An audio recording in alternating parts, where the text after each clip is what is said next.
call yourself a traditional group anymore? Yes, very traditional. Really? Yes. We can do a cross section of the stuff, but that doesn't mean we're not traditional. I mean, I played in Dublin when you weren't, and when there was very few fellas playing around, and I come from a very strong traditional background. My father played, all his brother played, sister played. They danced traditional music on the father's side, and also on some of the mother, but mostly on the father's side. And their father before, my grandfather, he came from Cavan, and relation to his with another man, McKenna's Reels, they're famous, so, and we just got together. Ronnie and myself were the longest, were in the group. We started off the group. We didn't organise anything, just started it off. Well, we used to meet, and then Luke came along, and then John Sheehan, Kieran Burke, and Kieran has been sick, and Luke's been sick, and we're in together and back together again. John is our latest member. Sean Cannon here. Say something. Oh yeah. Well, you think that his music isn't traditional? In a way, yeah. Yeah, the piece by Bach. Well, Bach, that's traditional Bach. Bach? No. Well, that's classical music. Yeah, but it's traditional. But what I mean is, I usually heard Irish music always tends to be unisono.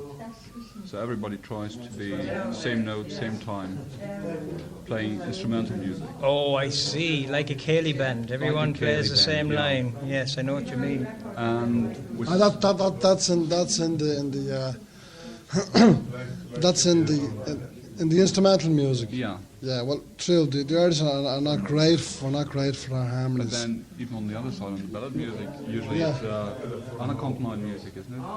That's different parts of the country. You see, if you're in a place, if you're down in Connemara, where they sing the songs now in Gaelic, and even when they're translated into English, and in some cases bilingual, right? Most of the times they're unaccompanied. You see, but you must remember in Ireland has had 700 years of oppression from our nearest neighbours. And once we played lots of harps and fiddles and all sorts of instruments, and there was a period in Irish history when there was no instruments.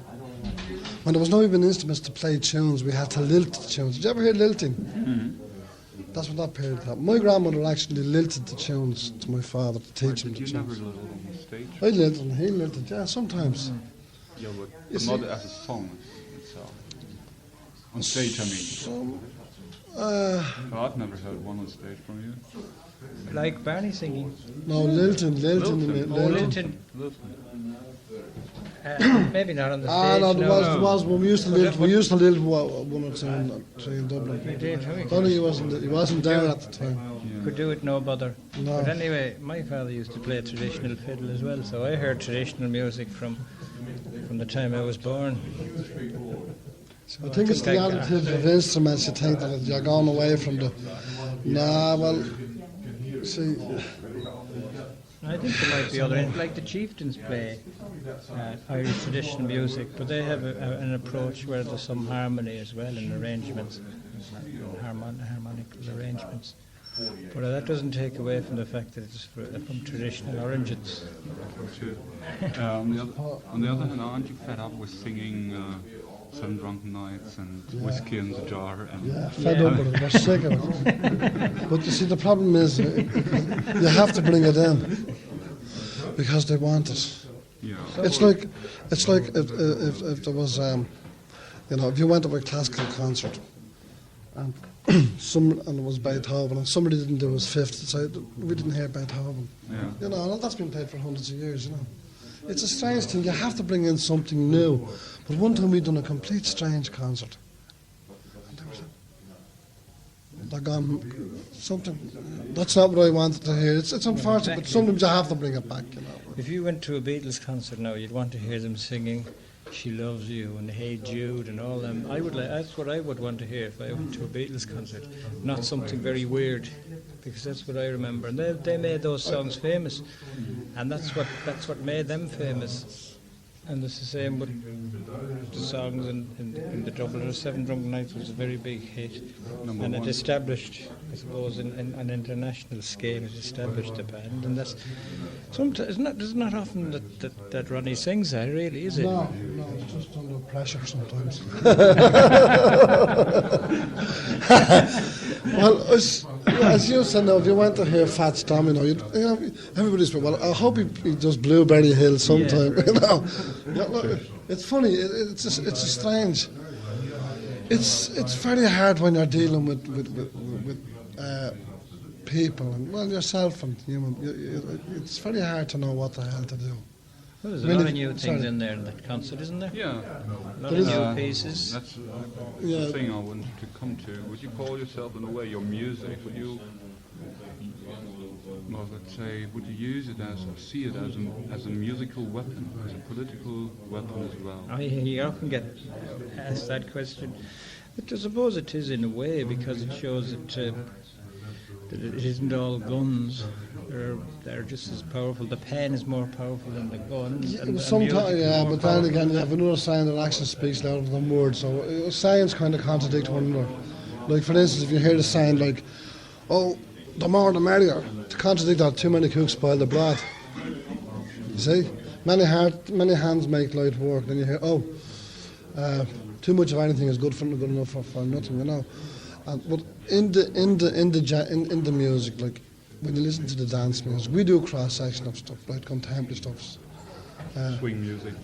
Yeah, well, that's only been thrown in for the crack and the hillbilly thing, which went there with the a little over 1 million people made it to America during the 43 famine. See, over 2 tried there, but a lot of them went down in the Atlantic because the ships they were coffin ships.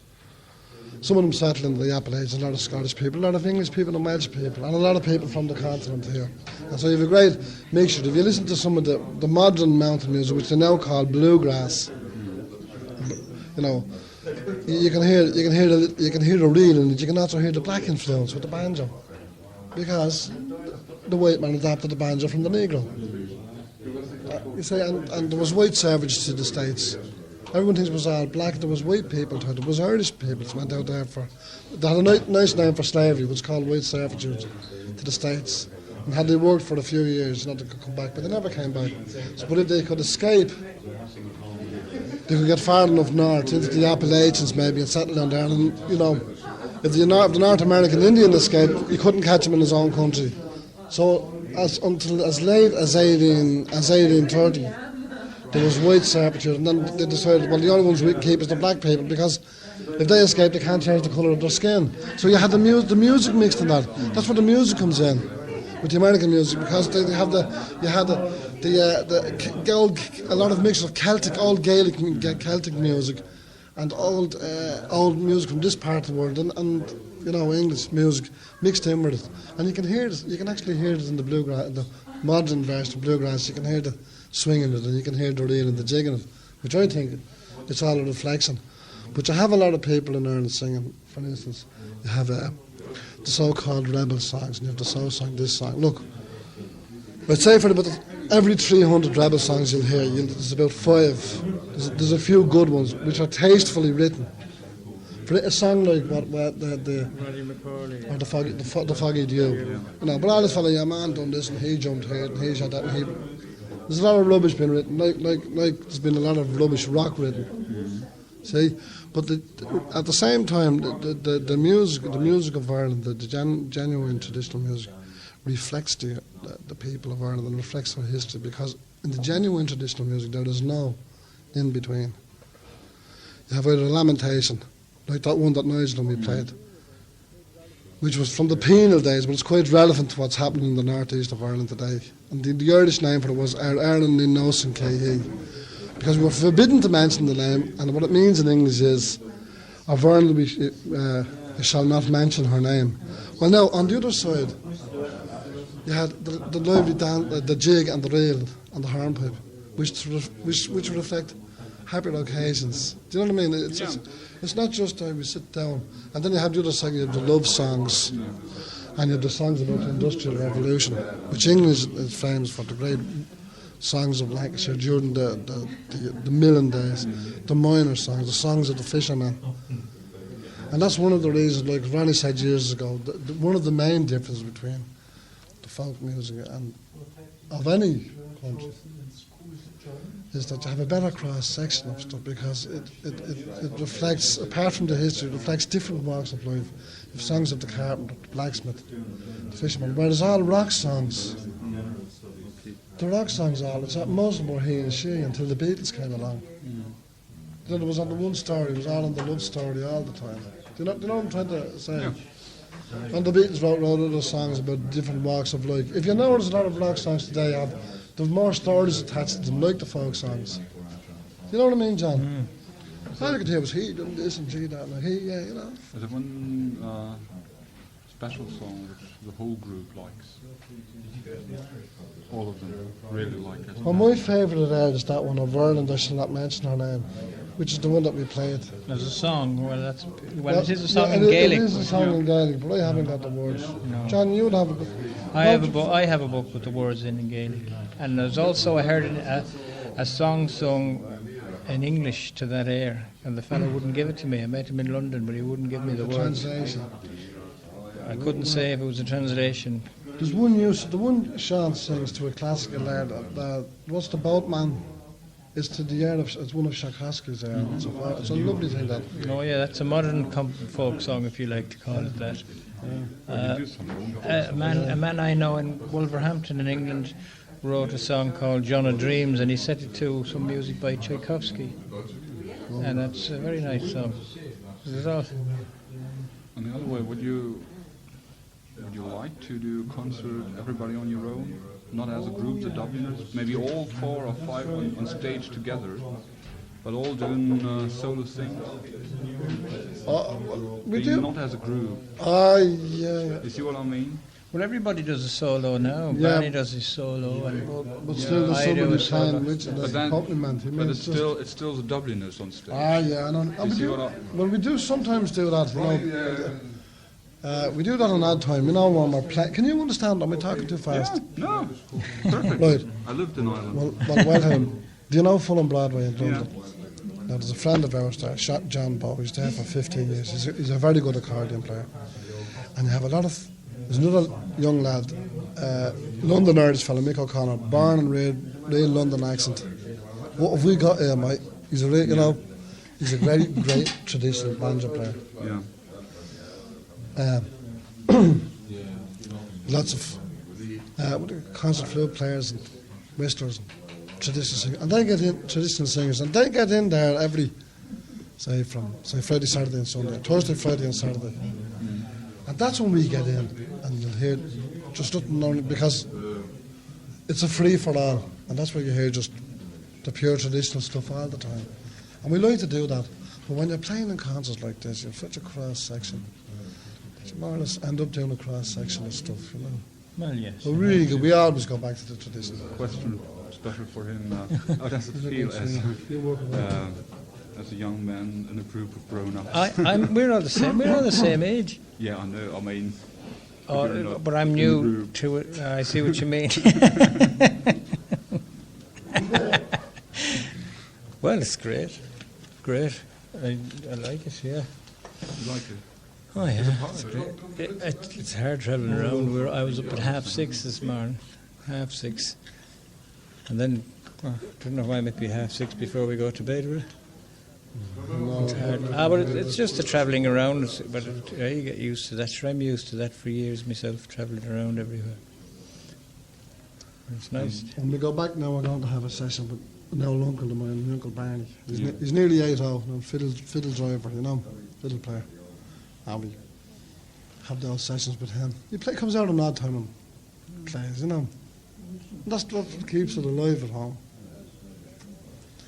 So what do you do? There's actually no folk clubs. There's no folk clubs, isn't it? I mean, what do you do in Berlin if you're do you go into the pub, Irish pubs? I suppose so, yeah. Oh, we're not talking about. Don't know where. That's probably where we'll end up. He doesn't Anyway. drink. Go in there, not talking Well, you about. can get ginger ale there as well. Ginger ale. I think so. Yeah. I drink another time. And Guinness is no alcohol. The Guinness is no alcohol. Isn't it sad? Guinness is good for you. That Guinness wouldn't be any good for you. Can't drink Guinness anywhere except at home. That's true. I couldn't. It's the taste, and it's not a good travel. That's what I always try to tell him. That Guinness here in Germany is not the same like. You have to acquire the taste for it here because they do something with it to travel, to make it travel. I don't know what happens to it. It's not a I good think travel. it's special brewed. Where do they brew it? In Ireland, in Dublin. Oh, they specially brew for the Yeah, I transport. think they do three specials: the Irish Guinness, the English Guinness, and the rest of the world Guinness. Yeah. Okay. Well, You might see in Fulham sometime when we have a session. yeah. Okay. Fulham Broadway. It's called the White Hart. Okay, I'll be there. I tell you, who drops it on that time. Ralph might tell. Hey, can we leave Yeah. now? There's a lot of lines down. Only we have to leave that room. Is that right? At 7 o'clock we have to be out, otherwise it costs money. Oh,